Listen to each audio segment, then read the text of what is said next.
The seagrass forest.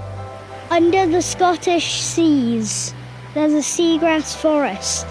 Sea anemones, starfish, sea snails, seahorses, pipefish, and sea urchins are just some of the many animals that live there.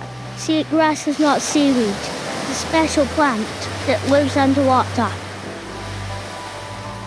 It has roots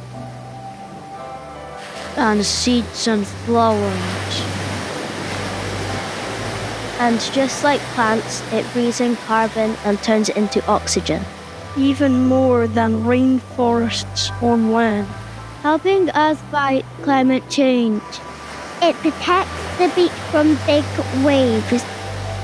And protects baby animals from bigger ones that want to eat them. Seagrass is now in danger. About 80% has already disappeared. Let's protect it.